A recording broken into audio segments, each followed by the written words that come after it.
Hello everyone, welcome to our channel. अब आज हमारा यहाँ पर नया टॉपिक है permutation group and its properties. तो ये जो परमुटेशन ग्रुप और इट्स प्रॉपर्टीज़ है, इसमें भी 2 वीडियोस आएंगे। ये आज का हमारा पहला वीडियो है और जो सेकंड वीडियो होगा उसमें हम इस टॉपिक को कंप्लीट करेंगे। तो स्टार्ट करते हैं हम हमारा आज का वीडियो।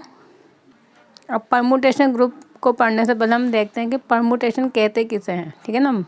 परमुटेशन होता है क्या है। अगर इन सभी परमुटेशन का आप एक सेट में डाल देंगे that this set form a group. तो ग्रुप पढ़ने से पहले हम देखते हैं कि what is the permutation. Then permutation क्या होता है। Permutation nothing, it is a function. जो परमुटेशन होगा वो एक फंक्शन होगा जो कि सेट एस से किसी सेम सेट में डिफाइंड होगा, ठीक है ना। यहाँ पर डोमेन एंड कोडोमेन दोनों सेम होंगे एंड इफ़ दिस फंक्शन, ये जो फंक्शन होगा वो 1 ऑन टू दोनों ही हैं। बाइजेक्शन का मीनिंग होता है 1 ऑन टू बोथ, ठीक है ना। If this function is 1 onto both then it become a permutation. तो उस फंक्शन को फिर हमने नाम दे दिया परमुटेशन। और उसको यूजुअली आप इस सिंबल से डिनोट करेंगे एफ। तो यहाँ पे ये 2 रो लिखनी होगी आपको इस मैट्रिक्स फॉर्म में, जिसमें जो फर्स्ट रो होगी वो तो सेट के एलिमेंट होंगे और जो सेकेंड रो होगी वो इन एलिमेंट की इमेजेस होगी। कि अगर ये फंक्शन है तो अगर यहाँ से एलिमेंट लेंगे आप तो इस एलिमेंट की इमेज क्या मिलेगी। A1 की इमेज जो होगी वो इसके नीचे, A2 की इमेज इसके नीचे और ऐसे AN की इमेज इसके नीचे। तो इस तरीके से आपको परमुटेशन बनाने होंगे जो भी आपको सेट गिवन होगा, ठीक।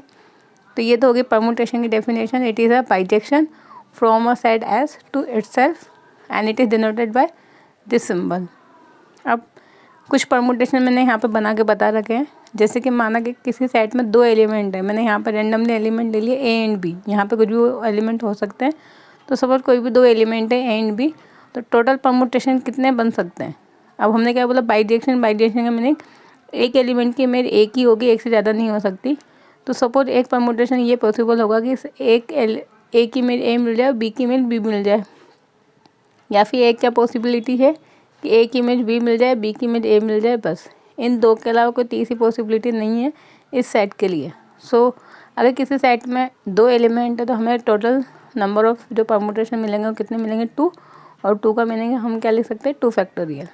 सिमिलरली अगर किसी सेट में 3 एलिमेंट है ABC, तो टोटल परमुटेशन कितने मिल सकते हैं। तो वो जितनी भी पॉसिबिलिटीज़ है वो सब मैंने यहाँ पर मैंशन कर रखी है। पहले तो ऊपर वाला जो रो होगी फर्स्ट रो वो तो आपको सेट की लिखनी है ABC। अब नीचे इनकी इमेजेस लिखनी है। तो सपोज A की इमेज A, B की इमेज B, C की इमेज C मिल जाए, एक परमुटेशन ये मिलेगा।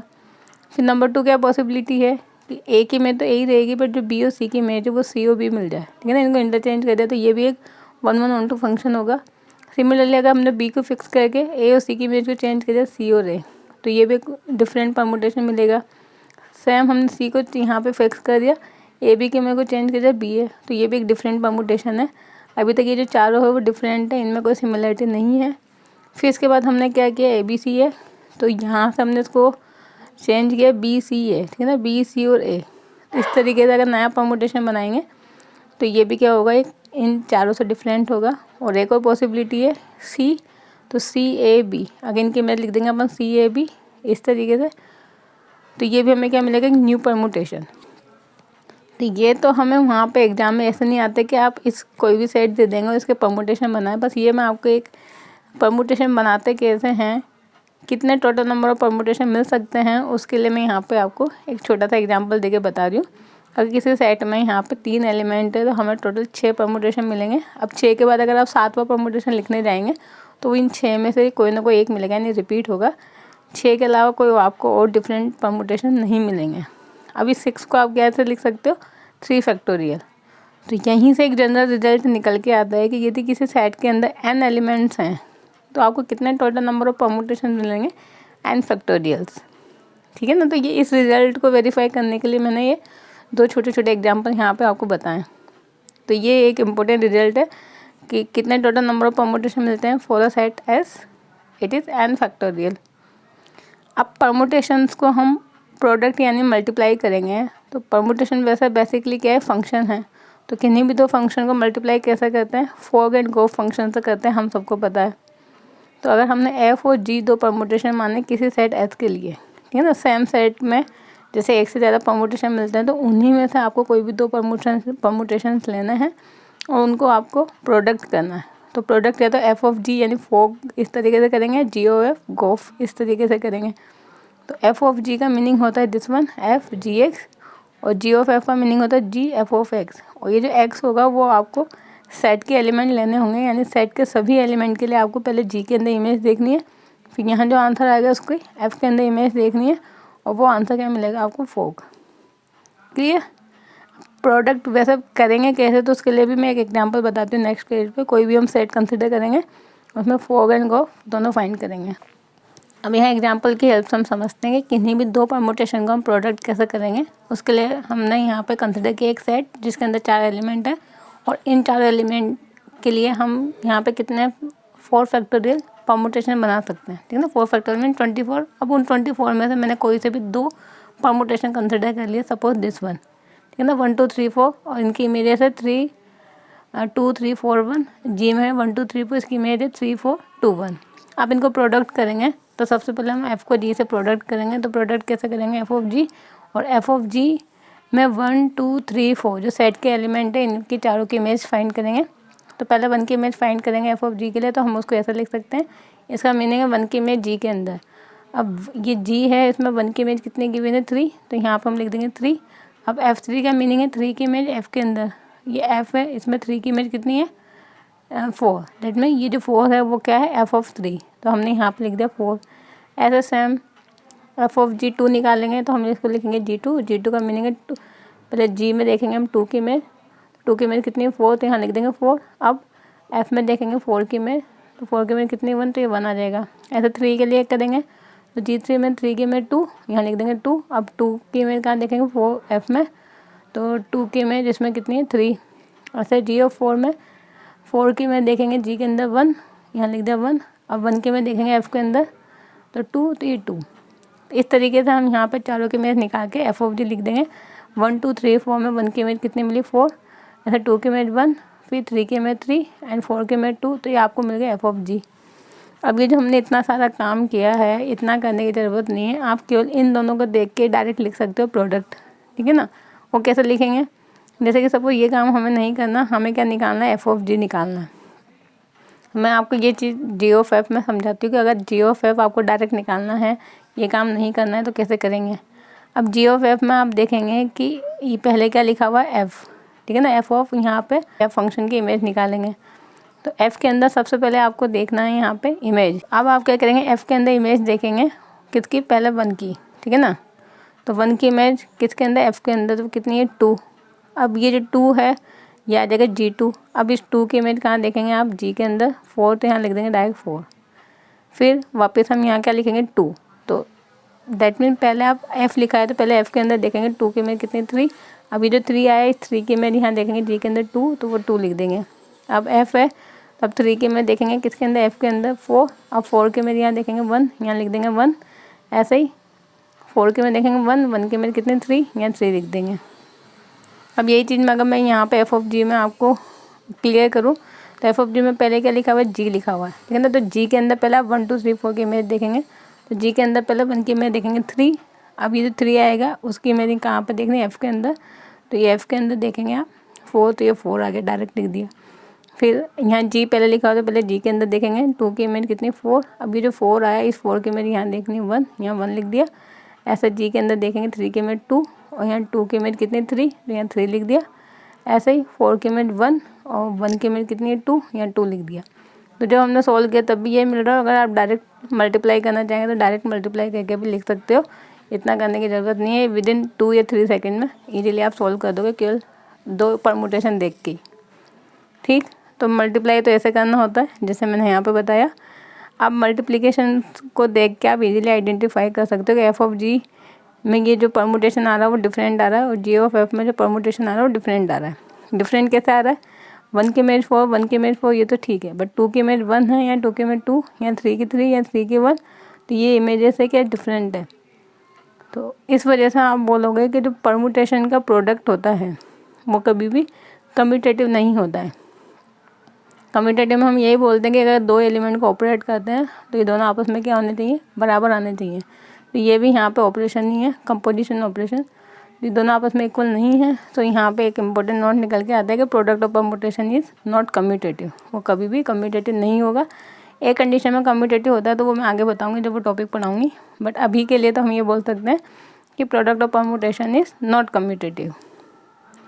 अब कुछ डेफिनेशन देखते हैं, तो इसमें जो पहली डेफिनेशन है वो है इक्वल परम्यूटेशन। जैसे कि मैंने इन दोनों को देख के बोला कि दोनों इक्वल नहीं हैं, तो कब दो परम्यूटेशन इक्वल होंगे, तो हमने बोला कि कोई भी दो परम्यूटेशन, क्योंकि परम्यूटेशन क्या होता है, फंक्शंस होते हैं, तो ये दोनों इक्वल होंगे if and only if F of X equal to G of X and X belongs to S. यानी सेट एस के अंदर जितने भी एलिमेंट हैं उन सभी एलिमेंट की अगर आप इमेज निकालोगे इन दोनों के अंदर, तो अगर वो दोनों की इमेजेस बराबर आ जाती हैं ईच पॉइंट के लिए, तो फिर आप बोलोगे दोनों परम्यूटेशन इक्वल है।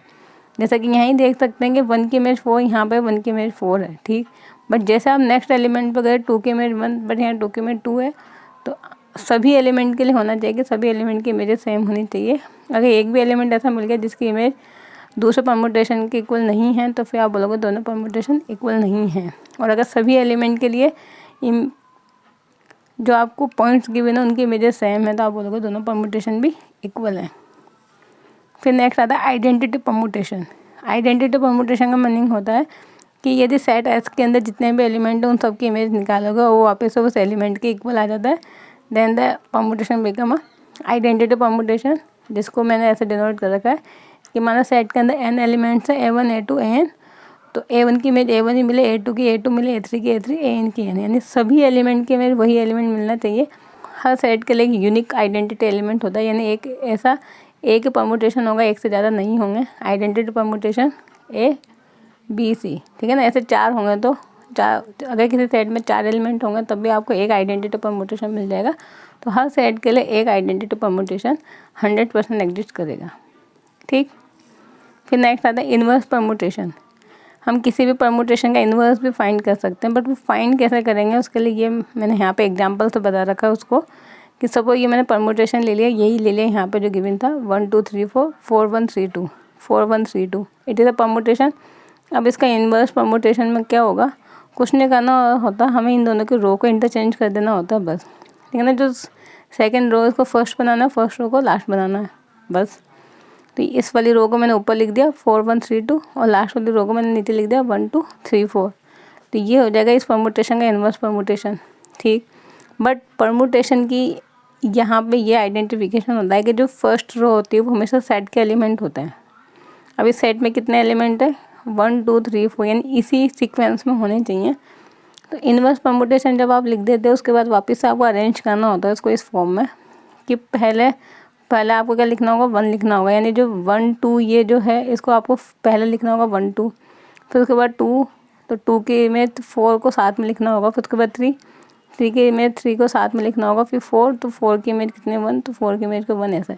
तो ये जो दोनों परम्यूटेशन है वो क्या इक्वल है, क्योंकि इनमें एलिमेंट की जो इमेजेस है वो हमने चेंज नहीं किए, बस उनके जो ऑर्डर है उनको आगे पीछे लिख दिया कि 1 यहाँ पे लिखा होता है हमने उसको पहले लिख दिया, बट इनकी इमेजेस सेम ही है जो यहाँ पे थी, so that means both permutation are equal, ठीक है ना। ये लिखो या ये लिखो, दोनों आपस में इक्वल हैं। तो बेसिकली आप ऐसा बोल सकते हो कि इस परम्यूटेशन का जो इन्वर्स परम्यूटेशन है वो ये मिलेगा, और आप डायरेक्ट भी लिख सकते हो ये स्टेप स्किप करके। अगर आपको डेफिनेशन पता है कि कैसे लिखना है, तो फिर आप कैसे लिखेंगे कि सपोज ये परम्यूटेशन आपको बोला गया, या फिर इसको नहीं मैं इसमें बता देती हूँ कि सपोज ये परम्यूटेशन आपके पास गिवन है कोई भी 1 2 3 4। अब इसका आपको क्या बोला गया, इन्वर्स परम्यूटेशन निकालें, यानी हमें जी ऑफ एफ का क्या करना है, इन्वर्स निकालना है, इस परम्यूटेशन का इन्वर्स निकालना है। अब इन्वर्स में मैंने क्या बोला कि इन रो को इंटरचेंज करना है। अब इंटरचेंज कैसे करेंगे, तो आप डायरेक्ट पहले 1 की में देखेंगे कितनी 3, तो यहाँ 1 की में 3 लिख देंगे। यहाँ देखेंगे 2, तो 2 की में 2 है, तो 2 की में 2 लिख देंगे। अब 3 की में 4, तो यहाँ लिख देंगे 3 की में 4, और लास्ट 4 की में 1, तो यहाँ लिख देंगे 4 की में 1। तो ये आ जाएगा इस परम्यूटेशन का इन्वर्स परम्यूटेशन। तो इस तरीके से आप डायरेक्ट भी कर सकते हो, बाकी ये मेथड तो है ही थे। अगर आप नहीं कर सके तो पहले तो आप इनको इंटरचेंज करके लिख दे, फिर उसके बाद अरेंज कर दीजिए। तो ये तो क्या आइडेंटिटी इन्वर्स और इक्वल परम्यूटेशन। अब अगर किसी परम्यूटेशन में आइडेंटिटी भी एग्जिस्ट करता है, इन्वर्स भी एग्जिस्ट करता है, और अभी हमने बोला उसको हम प्रोडक्ट भी कर सकते हैं परम्यूटेशन को, तो इस वजह से ये जो सारे परम्यूटेशंस हैं अगर इन सबको हम एक सेट में डाल देंगे, then this set form a group and it is known a permutation group. तो उसको मैं नेक्स्ट पेज पे बताती हूँ। अब अभी डेफिनेशन देखते हैं हम यहाँ पे परमुटेशन ग्रुप या सिमेट्री ग्रुप किसे कहेंगे। तो परमुटेशन ग्रुप अभी जस्ट मैंने बताया वैसे ही है कि अगर परमुटेशन में आइडेंटिटी भी है, इन्वर्स भी है और हम उनको प्रोडक्ट भी कर सकते हैं, एसोसिएटिव भी होगा, क्योंकि हमें पता है कि जो फंक्शन का मल्टीप्लिकेशन होता है वो हमेशा क्या होता है, एसोसिएटिव होता है। ठीक है ना, ऐसा मल्टीप्लाई करें या ऐसा मल्टीप्लाई करें, दोनों आपस में क्या होता है, इक्वल आता है। तो चारों प्रॉपर्टीज होल्ड होती है ग्रुप की। सो यहाँ डेफिनेशन आती है कि द सेट पी एन, तो हमने उसको नाम क्या दे दिया, सेट को पी एन। अब पी एन में क्या होगा, of N factorial permutation of N symbols, यानी किसी सेट के अंदर अगर एन एलिमेंट्स हैं तो उनके जो एन फैक्टोरियल परमुटेशंस मिलेंगे, उन परमुटेशन को आप एक सेट में डाल दीजिए जिसको नाम दे दिया हमने P N, and this set P N form a group under the operation of the permutation multiplication, और इस ग्रुप को हमने नाम दे दिया परमुटेशन ग्रुप। ठीक है ना। अब परमुटेशन ग्रुप और सिमेट्रिक ग्रुप में डिफरेंस क्या होता है, बस एक ही बेसिक डिफरेंस होता है, वो मैंने यहाँ पे लिखा हुआ है कि the group of the permutation of the set 1 2 3 up to n, यानी जो फर्स्ट n नेचुरल नंबर्स होंगे उस सेट से अगर हम परमुटेशन ग्रुप बनाते हैं then this permutation group is known as symmetric group. तो अगर डिफरेंस समझ में आ रहा होगा आपको अच्छे से कि यहाँ तो आप कोई सा भी सेट ले सकते हो रेंडमली, जिसमें कोई से भी एलिमेंट हो सकते हैं। ठीक है ना, 1 2 3 फिर ए बी, इस तरीके से सारे ABCD हो सकते हैं, XYZ KLMN कोई भी एलिमेंट हो। तो उससे जब आप ग्रुप बनाएंगे तो उसको तो हमने नाम दे दिया परमुटेशन ग्रुप। बट अगर सेट को हमने स्पेसिफाई कर दिया कि केवल फर्स्ट n नेचुरल नंबर से आप लेते हैं और उससे जो परमुटेशन ग्रुप बनाएंगे उस परमुटेशन ग्रुप को फिर हमने बोल दिया सिमेट्रिक ग्रुप। ठीक है ना, तो ये बेसिक डिफरेंस है यहाँ पर सेट का बस। और परमुटेशन ग्रुप को जनरली डिनोट करते हैं आप, सिमेट्रिक ग्रुप को आप जनरली डिनोट करते हो SN से। तो अब हमारी जो पूरी थ्योरी होगी आगे की वो इसी पे बेस्ड है। हम परमुटेशन ग्रुप नहीं पढ़ेंगे, हम सारी जो प्रॉपर्टीज़ हैं वो केवल सिमेट्रिक ग्रुप के लिए पढ़ेंगे, और सिमेट्रिक ग्रुप के लिए हमेशा एग्जाम में पूछा जाता है। ठीक है ना।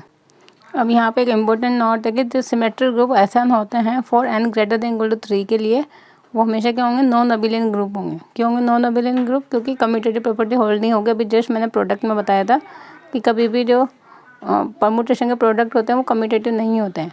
अब n greater than equal to 3 के लिए क्यों लिखा है, क्योंकि जो n इक्वल टू 1 और 2 होगा उसके लिए जो हमें सिमेट्रिक ग्रुप मिलेंगे S1 और S2, वो हमेशा क्या होंगे, अबिलियन ग्रुप बनाएंगे। ठीक है ना। तो हमेशा जो थ्योरी स्टार्ट होती है सिमेट्रिक ग्रुप में वो हमेशा n greater than equal to 3 के लिए स्टार्ट होती है। क्लियर। अब उसके बाद और डेफिनेशन है यहाँ पे, साइक्लिक परमुटेशन, जिसे शॉर्ट में बोलते हैं साइकिल्स। क्या होते हैं साइक्लिक परमुटेशन, उसके लिए हमने सेट लिया जिसके अंदर n एलिमेंट है S1 S2 S3 up to Sn। Then a permutation of set S is known as cyclic permutation if f(xi) equal to xi plus 1। अगर हम इस सेट का कोई परमुटेशन लेते हैं और उस परमुटेशन में ये डेफिनेशन फुलफिल होती है कि जो ith जो एलिमेंट होगा उसकी जो इमेज होगी वो जस्ट आगे वाले एलिमेंट आपको मिल जाए। ठीक है ना, और f(x) के और जो kth वाले एलिमेंट होगा उसके इमेज वापस आपको S1 मिल जाए। और यहाँ पे हमने लिखा कि i की जो वैल्यू 1 to k तक होगी और k की वैल्यू तो लेस देन होगी या इक्वल टू होगी n से। यानी इन एलिमेंट में से आपको कुछ एलिमेंट लेना है और जो कुछ एलिमेंट है वो इस डेफिनेशन को यहाँ पर फुलफिल करते हो तो फिर हम बोलेंगे कि वो जो परमुटेशन है वो साइक्लिक परमुटेशन है। अब ये डेफिनेशन काफ़ी कॉम्प्लिकेटेड लग रही होगी, ये एग्जाम्पल से वो ज़्यादा क्लियर हो जाएगा। सपोज मैंने यहाँ पे x1 x2 xn की जगह पे जो सेट लिया उसमें 8 एलिमेंट लिए, 1 2 3 4 5 6 7 8। अब इनकी इमेजेस मैंने यहाँ पर लिखी हुई है, 1 की में 2 2 की 3 3 की 4 4 की 5 5 की 1 फिर 6 7 8। तो ये जो डेफिनेशन है साइक्लिक परमुटेशन की वो है कि अगर 1 की इमेज जस्ट इसके आगे वाला नंबर आ रहा है 2, फिर 2 की इमेज आ रही है 3, फिर 3 की इमेज आ रही है 4 4 की इमेज 5, अब 5 की इमेज 6 ना आके कहाँ पे एंड हो गया 1 पे, यानी जो फर्स्ट एलिमेंट हमने स्टार्ट किया था वहीं पे एंड हो गया। तो ये यहाँ पर बनाया जाएगा साइक्लिक परमुटेशन। ठीक है ना, हम इस परमुटेशन को ऐसे लिख सकते हैं 1 की इमेज 2 2 की इमेज 3 3 की इमेज 4 4 की इमेज 5, अब ये 5 पे एंड हो गया, यानी जो 5 की इमेज होगी वो वापस से क्या होगी 1 होगी। बट इसमें 8 एलिमेंट है, यानी हम इसको लिखेंगे this cycle belongs to S set, यानी 8 एलिमेंट है तो जो बचे हुए 3 एलिमेंट है 6 7 8 उनकी इमेज वो खुद होंगी। तो वो अंडरस्टूड होगा हमारे लिए, उसको लिखने की ज़रूरत नहीं होती कि 6 की इमेज 6 7 की इमेज और 8 की इमेज 8। सो इस परमुटेशन को हम शॉर्ट में ऐसे भी लिख सकते हैं, it is known as cyclic permutation. ये जो हमने मैथमेटिकली डेफिनेशन लिखी है उसको हम इस तरीके से यहाँ पे शो कर सकते हैं।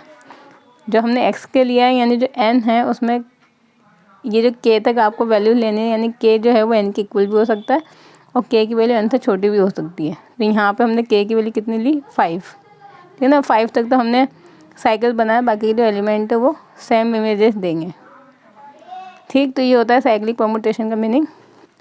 अभी यहाँ कुछ डेफिनेशन है साइक्लिक परम्यूटेशन रिलेटेड, इनको वन बाय वन देखते हैं। बस ये केवल सिंपल डेफिनेशंस हैं, इनसे क्वेश्चन नहीं आते हैं, बट जो हम आगे की थ्योरी पढ़ेंगे उसमें ये सारी टर्म्स काम में आएंगे, तो वो हमें पता होनी चाहिए कि साइक्लिक परम्यूटेशन में ट्रांसपोजिशन क्या होता है, ऑर्डर ऑफ साइकिल क्या होता है, लेंथ ऑफ साइकिल क्या होता है, डिस्जॉइंट साइकिल का मीनिंग क्या है। तो वो चीज़ वहाँ आपको प्रॉब्लम ना क्रिएट करे, इसलिए मैं यहाँ पर इनको फटाफट एक्सप्लेन कर देती हूँ। तो नंबर 1 हमने लिखा इन्वर्स ऑफ साइकिल। सपोज कोई साइकिल आपको गिवन है, ये यहाँ पे गिवन है S7 सिमेट्रिक ग्रुप में, ठीक है ना। तो इस साइकिल का अगर इन्वर्स निकालना है तो 7 5 2 1 ये इसके एलिमेंट है, तो इसके इन्वर्स में क्या एलिमेंट आएंगे 1 2 5 7। तो जो पीछे से एलिमेंट है वो लिख देना है, तो इन्वर्स ऑफ साइकिल बन जाएगा। सपोज मैंने लिखा 1 2 3 4 और ये बिलोंग कर रहा है S5 में, तो इसका इन्वर्स क्या बनेगा 4 3 2 1। बस ये आपको करना होगा। Next length of a cycle. तो लेंथ का मीनिंग क्या होगा कि जो टोटल नंबर ऑफ एलिमेंट एक साइकिल में वही बन जाएगी लेंथ ऑफ अ साइकिल। जैसे इसमें कितने एलिमेंट है 4, तो इसकी लेंथ कितनी हो जाएगी साइकिल की 4, इस तरीके से। फिर ऑर्डर ऑफ अ साइकिल, जो लेंथ ऑफ साइकिल होती है वही ऑर्डर ऑफ साइकिल होती है। तो बेसिकली अगर साइकिल में जितने एलिमेंट है वही उसका ऑर्डर होगा। तो कोई पूछा आपसे ये साइक्लिक परम्यूटेशन है, इसका ऑर्डर बताएं, तो आप उसमें देख लीजिए कितने एलिमेंट है वही उसका ऑर्डर हो जाएगा। फिर ट्रांसपोजिशन आती है नेक्स्ट डेफिनेशन। ट्रांसपोजिशन का मीनिंग है कि एक ऐसी साइकिल जिसकी लेंथ 2 है, यानी 2 लेंथ की जो भी साइकिल होंगी वो सब क्या बनेंगे ट्रांसपोजिशन। जैसे ए बी लिखा मैंने, 1 2 लिखा, अल्फ़ा बीटा लिखा, एनीथिंग एल्स। तो अगर साइक्लिक परम्यूटेशन में केवल 2 ही एलिमेंट मेंशन है, that mean this cyclic permutation is become a transpositions, ठीक। फिर आती है डिसजॉइंट साइकिल। अब जैसे नाम से पता लग रहा है डिसजॉइंट में ऐसी 2 साइकिल्स आपको कंपेयर करनी है जिसमें जो एलिमेंट्स होंगे वो कॉमन ना हो। तो उसके लिए मैंने डेफिनेशन लिख रखी है, any 2 cycles are said to be disjoint if the set of the numbers that represent the cycle have no common element. अब इसका मीनिंग क्या है वो मैंने एग्जांपल से बता रखा है कि सपोज ये 2 साइकिल्स हमने कंसिडर की। पहली साइकिल में एलिमेंट है 2 3 4, इसमें है 1 5। इन दोनों साइकिल के अंदर जो एलिमेंट्स हैं जो रिप्रेजेंट कर रहा है जिन एलिमेंट्स हैं उनमें एक भी एलिमेंट अगर कॉमन नहीं है तो वो डिसजॉइंट होगी। बट जैसे मैंने यहाँ नेक्स्ट एग्जांपल लिखा, इसमें है 1 2 3 4 इस साइकिल में, इसमें 3 4 5। तो यहाँ पे जो 3 एंड 4 एलिमेंट है वो कॉमन आ रहे हैं। अगर एटलीस्ट एक एलिमेंट भी कॉमन आ जाता तो आप बोल देंगे नॉट अ डिसजॉइंट साइकिल, ठीक। तो डिसजॉइंट साइकिल का मीनिंग ये होगा। तो ये तो थी बेसिक डेफिनेशन। अब कुछ प्रॉपर्टीज़ देखते हैं। अब ये यहाँ पर रिजल्ट है साइक्लिक परम्यूटेशन के, जिसमें पहला लिखा हुआ है कि the product of any 2 disjoint cycles is always commutative. अभी जस्ट मैंने बोला था कि जो परम्यूटेशंस का प्रोडक्ट होता है वो कम्यूटेटिव नहीं होता है, बट अगर वो उन परम्यूटेशन में जो साइकिल्स हैं वो डिसजॉइंट साइकिल्स हैं तो उनका जो प्रोडक्ट होगा वो कम्यूटेटिव होगा हमेशा, क्योंकि हमें पता है कि every cycle is a permutation, ठीक है ना। ये भी एक अपने आप में क्या परम्यूटेशन है। तो आप ये बोल सकते हो कि अगर साइकिल्स में 2 डिसजॉइंट साइकिल गिवन है तो हमेशा कम्यूटेटिव प्रॉपर्टी को होल्ड करेंगे, और अगर डिसजॉइंट साइकिल नहीं है तो फिर वही हमारा जो रिजल्ट है वो काम में आएगा कि बोथ आर नॉट इक्वल, ठीक है ना। इनका जो प्रोडक्ट होगा कम्यूटेटिव नहीं होगा। फिर नेक्स्ट है कि every permutation can be written as the product of disjoint cycles. अब यहाँ मैंने लिखा हुआ एवरी का मीनिंग कोई सा भी परम्यूटेशन आपको दे दें आप उनको डिसजॉइंट साइकिल्स के प्रोडक्ट की फॉर्म में लिख सकते हैं। उसके लिए मैंने उसको एग्जांपल से बता रखा है कि सपोज ये कितना बड़ा सा आपको एक परम्यूटेशन गिवन है जिसमें जो सेट एस है उसमें 10 एलिमेंट है 1 to 10, ठीक है ना। सेट के एलिमेंट लिखे हुए हैं 1 to 10 और उनकी इमेजेस आपको नीचे लिखी हुई है। So it is a permutation. अब इस परम्यूटेशन को अगर आप प्रोडक्ट ऑफ डिसजॉइंट साइकिल्स लिखेंगे तो कैसे लिखेंगे, तो सबसे पहले स्टार्ट करेंगे 1 से, ठीक है ना। 1 से आप साइकिल बनाएंगे तो 1 की इमेज क्या है 3, फिर जस्ट 3 के बाद 3 की इमेज कितनी है 2, तो उसके आगे लिख देंगे। फिर 2 की इमेज कितनी है 4, ये इसके आगे लिख देंगे। फिर 4 की इमेज क्या है 5, ये इसके आगे लिख देंगे। फिर 5 की इमेज देखेंगे 6 यहाँ लिख देंगे। बट जैसे 6 की देखेंगे तो 6 की इमेज के आगे 1 मीन्स ये जो फर्स्ट एलिमेंट जहाँ से हमने स्टार्ट किया था वो आगे, तो आप यहाँ पे क्या करेंगे साइकिल क्लोज कर देंगे। इस तरीके से हम किसी भी परमुटेशन को साइकिल में कन्वर्ट कर सकते हैं कि फर्स्ट एलिमेंट से स्टार्ट करें और उसके बाद उनकी इमेजेस लिखते जाएं। 1 की 3 है, यहाँ पे आ गया। अब 3 की आपको इमेज देखनी है, नेक्स्ट 2, यहाँ 2 आ गया। फिर 2 की इमेज देखनी है, यहाँ पे कितनी 4 वो लिख देंगे। फिर 4 की इमेज देखनी 5, ये तब तक लिखते जाना है जब तक कि आपको फर्स्ट एलिमेंट ना मिल जाए। ठीक, तो आपको 1 से लेकर 6 तक में तो ये एक साइकिल मिल गई। अब 6 के बाद क्या आता है 7, तो आप देखेंगे 7 की इमेज क्या है 9, ये 9। बट जब 9 की इमेज देखेंगे तो वापस से 7 है, तो साइकिल क्या करेंगे, क्लोज कर देंगे। फिर क्या बचे 2 एलिमेंट, 8 की इमेज 10 और 10 की इमेज 8, तो ये साइकिल क्लोज कर देंगे। तो इस तरीके से हम यहाँ ये जो बड़ा सा परमुटेशन गिवन था इसको हमने डिस्जॉइंट साइकिल्स के मल्टीप्लिकेशन की फॉर्म में लिख दिया। सो ये जो थ्योरम है इसका मीनिंग ये होता है। क्लियर? अब ये जो हमने लिखा हुआ है उसी से एक रिजल्ट निकल के आता है ऑर्डर ऑफ परमुटेशन, कि किसी भी परमुटेशन का ऑर्डर कैसे फाइंड करेंगे। उसके लिए डेफिनेशन है कि order of permutation of a finite set is the LCM of the order of disjoint cycle. अगर हमें किसी भी परमुटेशन का अगर ऑर्डर निकालना है तो पहले आप उस परमुटेशन को कन्वर्ट करेंगे डिस्जॉइंट साइकिल्स के मल्टीप्लिकेशन के फॉर्म में, और फिर डिस्जॉइंट साइकिल्स का आप क्या लेंगे, एलसीएम लेंगे। जैसे मैंने इसी का ऑर्डर निकाला हुआ है कि सपोज इस परमुटेशन का आपको बोला गया ऑर्डर फाइंड करें, तो हम इसको पहले डिस्जॉइंट साइकिल में कन्वर्ट करेंगे, जो कि मैंने कर दिया। अब इनके एलसीएम निकालेंगे। एलसीएम का मीनिंग क्या है, इन साइकिल्स की लेंथ जो होगी वो यहाँ लिखनी होगी। तो इसकी लेंथ कितनी 6, इसकी लेंथ कितनी 2, यहाँ पे भी 2। अब इसका आपको एलसीएम निकालना होगा, तो जो भी एलसीएम आएगा वो यहाँ पे 6 है। दैट मीन इस परमुटेशन का ऑर्डर क्या हो जाएगा, 6। ऐसा आप किसी भी परमुटेशन का ऑर्डर फाइंड कर सकते हो अकॉर्डिंग टू दिस। ठीक, बट उसमें कंडीशन अप्लाई है कि आपको पहले डिस्जॉइंट साइकिल्स में कन्वर्ट करना होगा उसको। फिर नेक्स्ट है कि every permutation can be expressed as the product of transposition. अब ट्रांसपोजिशन क्या होती है वो मैंने अभी बताई थी, 2 लेंथ की जो साइकिल होती है वो ट्रांसपोजिशन होती है। अब यहाँ पे भी एवरी लिखा हुआ है, यानी जितने भी परमुटेशंस होंगे उनको आप ट्रांसपोजिशन की प्रोडक्ट की फॉर्म में लिख सकते हैं। अब जैसे मैंने इसी को कन्वर्ट कर रखा है यहाँ पे कि ये परमुटेशन गिवन था, तो अगर आपको ट्रांसपोजिशन में लिखना है तो उससे पहले आप क्या करेंगे, डिस्जॉइंट साइकिल्स में उसको कन्वर्ट करेंगे। ये डिस्जॉइंट साइकिल्स में कन्वर्ट कर दिया मैंने इस तरीके से। अब ये जो 2 यहाँ पे दिख रहे हैं पीछे, ये तो ऑलरेडी ट्रांसपोजिशन है, तो इनको तो आप एडिट ही रखेंगे। बट ये जो साइकिल है इसको ट्रांसपोजिशन में कन्वर्ट करेंगे, तो कैसे करते हैं किसी भी साइकिल को, उसका ये मेथड है जो मैं यहाँ बता रही हूँ। कि जो फर्स्ट एलिमेंट है उसको तो आप एडिट ही रखें, बाकी के एलिमेंट को आप लिखते जाएँ। जैसे 1 के साथ 3 लिख दिया पहली ट्रांसपोजिशन, फिर 1 के साथ 2 लिख दिया, फिर 1 के साथ 4, फिर 1 के साथ 5, फिर 1 के साथ 6। ऐसा आप 2 लेंथ की साइकिल्स बना लेंगे, ये बन जाएंगे ट्रांसपोजिशन। तो अब ये यहाँ पे सारे के सारे ट्रांसपोजिशन आ गए। तो यही इस थ्योरम का मीनिंग है कि कोई भी परमुटेशन हो आप उसको ट्रांसपोजिशन के प्रोडक्ट की फॉर्म में लिख सकते हो। जैसे कि सपोज आपको कोई भी मैं यहाँ पे परमुटेशन ले लूँ एफ, वो गिवन है 1 2 3 फिर 4 5 6 और फिर 7, सपोज ये है आपके पास। अब ये तो हमने लिखा, जो भी परमुटेशन गिवन था उसको मैंने डिस्जॉइंट साइकिल्स में लिख दिया। अब इस साइकिल्स को आप ट्रांसपोजिशन में कन्वर्ट करेंगे। तो जैसे मैंने अभी बताया 1 2 फिर 1 3 फिर 4 5 फिर 4 6 4 5 फिर 4 के साथ एलिमेंट 6, और ये एक लेंथ का यहाँ पर परमुटेशन होगा, तो ये ट्रांसपोजिशन नहीं होगा। अगर किसी साइकिल की लेंथ 1 है तो वो आइडेंटिटी परमुटेशन माना जाता है।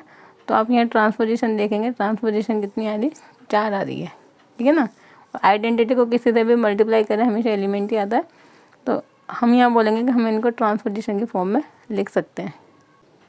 अब ये नेक्स्ट टॉपिक है हमारा इवन ऑड परमुटेशन।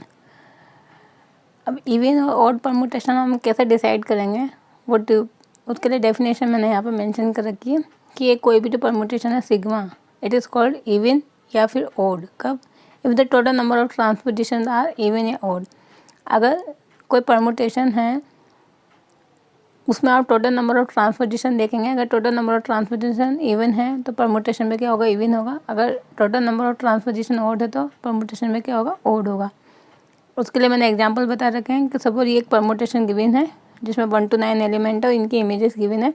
सबसे पहले आप क्या करेंगे, इनको डिस्जॉइंट साइकिल्स में कन्वर्ट करेंगे। कैसे कन्वर्ट करेंगे, तो 1 से स्टार्ट करेंगे, 1 की में 2, फिर 2 की में देखेंगे आप क्या है 4, बट 4 की में देखेंगे तो 1, यानी ये पहला एलिमेंट आ गया तो आप साइकिल क्लोज कर देंगे।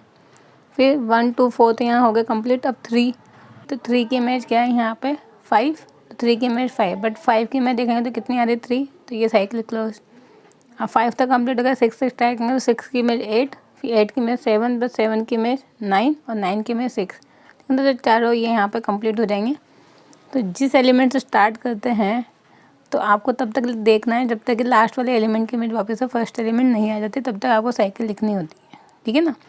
तो अब ये हमने यहाँ पर डिस्जॉइंट साइकिल्स लिख दी। अब इन डिस्जॉइंट साइकिल को कन्वर्ट करेंगे हम ट्रांसपोजिशन में। तो ये तो ऑलरेडी ट्रांसपोजिशन है, इसको लिखने की ज़रूरत नहीं है। यहाँ लिखेंगे 1 2 एंड 1 4, यहाँ लिखेंगे 6 8 6 7 एंड 6 9। तो ये ट्रांसपोजिशन आ गई यहाँ पर। अब कितनी है ये टोटल, 1 2 3 4 5 6, तो टोटल 6 ट्रांसपोजिशन है। तो दैट मीन्स 6 क्या है, इवन नंबर है, तो ये भी क्या बन जाएगा हमारा इवन परमुटेशन। फिर उसके बाद आते हैं हम यहाँ पे नेक्स्ट एग्जांपल पे। ये आपको परमुटेशन गिवन है, इसको हम लिखेंगे पहले डिस्जॉइंट साइकिल्स में। 1 से स्टार्ट करेंगे तो 1 की इमेज 2, 2 की इमेज 4, फिर 4 की इमेज देखेंगे तो 1, यानी पहला एलिमेंट आ गया तो साइकिल क्लोज। फिर 3 की इमेज 3 है, तो अगर किसी एलिमेंट की इमेज वही सेम एलिमेंट होता है तो उसको बोलते हैं आइडेंटिटी परमुटेशन, ठीक है ना। तो 3 की इमेज 3 है, तो ये तो ट्रांसपोजिशन नहीं माना जाएगा, ये तो हो जाएगा आइडेंटिटी परमुटेशन, इसको तो हटा देंगे हम। फिर 3 के बाद क्या बचा, 1 2 3 4 5, तो 5 से स्टार्ट करेंगे। 5 की इमेज 8, इसके आगे लिख दिया। फिर 8 की इमेज 9, इसके आगे लिख दिया। बट 9 की इमेज क्या आ रही है 5, जो कि पहला एलिमेंट आ रहा है, तो साइकिल क्लोज कर देंगे, है ना। साइकिल में आप ऐसे नहीं कि 9 के आगे 5 लिख देंगे, यानी 5 को 2 बार लिख देंगे। अगर ऐसा आता है इसका मीनिंग है साइकिल वहाँ पे क्लोज हो जाएगी। फिर बचा यहाँ पे 6, 6 की इमेज 7, 7 की इमेज 6, तो 6 7 यहाँ पे एक ट्रांसपोजिशन हो जाएगी। तो ये तो ऑलरेडी ट्रांसपोजिशन है। अब इन दोनों को ट्रांसपोजिशन में लिखना है, तो 1 2 1 4, ऐसे 5 8 एंड 5 9। अब कितनी टोटल ट्रांसपोजिशन है 5, तो टोटल ट्रांसपोजिशन था 5, दैट मीन्स 5 के अपने आप में ऑड नंबर, तो ये जो गिवन था वो क्या हो जाएगा ऑड परमुटेशन। तो इस तरीके से हम किसी भी परमुटेशन को चेक कर सकते हैं कि वो इवन है या ऑड है, क्लियर। अब इन पे बेस्ड रिजल्ट है कि अगर हमें किसी भी साइकिल को देखना है कि वो इवन है या ऑड है, ठीक है ना। यहाँ तो हमने ये साइकिल लिखी हुई है, जैसे ये साइकिल है या फिर ये साइकिल है, तो आपको उनको ट्रांसपोजिशन में कन्वर्ट करने की ज़रूरत नहीं है। आप साइकिल की लेंथ देख के बता सकते हैं कि वो इवन होगा या ऑड होगा, अगर आपको ये रिजल्ट पता है तो।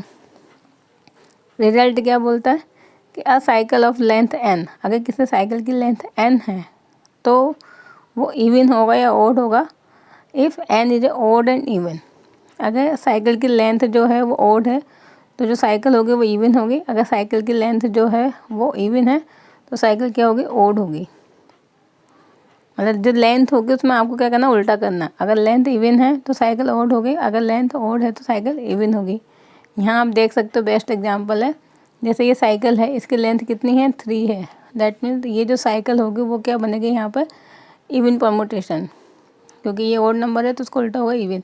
अब इवन क्यों होगा, क्योंकि अगर मैं पर्टिकुलर इसी साइकिल की बात करूँ तो इस साइकिल को आप क्या लिखोगे ट्रांसपोजिशन में लिखोगे। इसकी कितने ट्रांसपोजिशन आ रही है, केवल 2 ट्रांसपोजिशन आ रही है। तो इवन ऑड कैसे चेक करते हैं, अभी जस्ट मैंने बताया कि कोई भी परमुटेशन या साइकिल है, अगर उसको आपको चेक करना है, हम केवल अभी साइकिल को चेक कर रहे हैं, हम यहाँ पे परमुटेशन चेक नहीं कर रहे। मैं केवल साइकिल को बता रही हूँ कि कोई भी साइकिल को आप इवन ऑड कैसे बताएंगे। उसके लिए आप उसकी लेंथ देख के भी बता सकते हैं। अगर लेंथ क्या है यहाँ पर ऑड नंबर है तो वो क्या बनेगी इवन साइकिल, और अगर यहाँ पर साइकिल की जो लेंथ है वो इवन नंबर है तो वो क्या बनेगी ऑड। क्यों, क्योंकि उसमें जो नंबर ऑफ ट्रांसपोजिशन होंगे वो इस तरीके से लिखेंगे। इसमें 3 एलिमेंट है तो इसकी कितनी ट्रांसपोजिशन बनेंगे 2 बनेंगे, इसलिए ये क्या बनेगी इवन परमुटेशन। सिमिलरली यहाँ आ जाते हैं, इसकी लेंथ क्या है यहाँ पे 4, 4 का मीनिंग इवन नंबर है, तो ये ऑड यहाँ पर परमुटेशन या ऑड साइकिल बनेगी। क्यों बनेगी ऑड, क्योंकि जब इसकी ट्रांसपोजिशन लिखेंगे तो कितनी आएगी 3 ट्रांसपोजिशन, और जितनी नंबर ऑफ ट्रांसपोजिशन होती है उसी के अकॉर्डिंग आप इवन ऑड डिसाइड करते हो, क्लियर। तो अगर पर्टिकुलर साइकिल को बताना हो तो आप उसकी लेंथ देख के बता सकते हो, बट अगर परमुटेशन को बताना हो तो फिर तो आपको उसको कन्वर्ट करना पड़ेगा डिस्जॉइंट साइकिल्स में और फिर ट्रांसपोजिशन में। तो ये जो मैंने यहाँ पर नोट लगा के लिखा हुआ है या जो रिजल्ट लिखा हुआ है उसका मीनिंग ये है जो मैंने यहाँ पे एक्सप्लेन किया। फिर नेक्स्ट है कि identity permutation is always even permutation. अभी जस्ट मैंने बोला था कि कोई भी आइडेंटिटी परमुटेशन होगा उसको आपको सिंगल एलिमेंट लिखा होगा। अगर साइकिल के अंदर एक सिंगल एलिमेंट लिखा हुआ है इसका मीनिंग है वो आइडेंटिटी परमुटेशन है, और सिंगल एलिमेंट का मीनिंग है इसकी लेंथ कितनी हो गई यहाँ पे ऑड। क्योंकि एक ही एलिमेंट है यानी लेंथ कितनी हो गई, ओड नंबर। और अगर साइकिल की लेंथ ओड है तो वो क्या होता है, इवन परमुटेशन या इवन साइकिल। आप ऐसे ध्यान रखना कि आइडेंटिटी परमुटेशन हमेशा क्या होता है, इवन। और ऐसा जो ट्रांसपोजिशन होता है it is always odd permutation. क्यों? क्योंकि ट्रांसपोजिशन में ये ट्रांसपोजिशन लिखी हुई जिसमें नंबर ऑफ एलिमेंट यानी इसकी लेंथ कितनी है, 2 का मीनिंग इवन। और अगर लेंथ इवन है तो साइकिल क्या होती है या फिर परमुटेशन क्या होता है, ओड। ठीक, तो जो ट्रांसपोजिशन होगी क्योंकि उसकी लेंथ 2 है इसलिए वो हमेशा क्या होगा, ऑड परमुटेशन। और जो आइडेंटिटी परमुटेशन है क्योंकि उसकी लेंथ क्या है, इवन, तो वो क्या सॉरी उसकी लेंथ क्या है, ओड, तो क्या बनेगा, इवन परमुटेशन। तो ये तो यहाँ पे कुछ बेसिक था हमारा आज परमुटेशन ग्रुप और इसकी प्रॉपर्टी से रिलेटेड। ये जो मैंने आज पढ़ाया था ये पूरी थ्योरिकल बेसिक थ्योरी है। इस पर काफ़ी रेयर चांस है कि क्वेश्चन पूछे जाते हैं इस थ्योरी पे बेस। बट अगर ये थ्योरी पता नहीं होगी तो जो अब हम आगे इम्पोर्टेंट रिजल्ट और थ्योरम्स ये सब करेंगे वो आपको समझ में तभी आएंगे जब आपको ये पूरी थ्योरी क्लियर होगी। ठीक है ना। तो ये कल मैंने आज बेसिक बताया इस वीडियो में। तो अब जो कल का पूरा वीडियो होगा वो पूरा हमारा इम्पोर्टेंट वीडियो होगा जहाँ से क्वेश्चन हमेशा चाहे कोई सा भी एग्ज़ाम हो उनमें पूछे जाते हैं। तो उसको तो मैं कल वाले वीडियो में कवर करूँगी। ये पूरा बेसिक आप अच्छे से पढ़ना समझना। आपको आता हो तो अच्छी बात है, नहीं आता हो तो आप इसको पूरी थ्योरी को अच्छे से समझना और इनके शॉर्ट नोट्स आप बनाते हुए चलना साथ के साथ ही, जैसे एग्ज़ाम में आपको हेल्प मिलेगी। ठीक। So I hope guys you like this video and if you like then please like share and subscribe our channel and thank you for watching my videos guys. Thank you.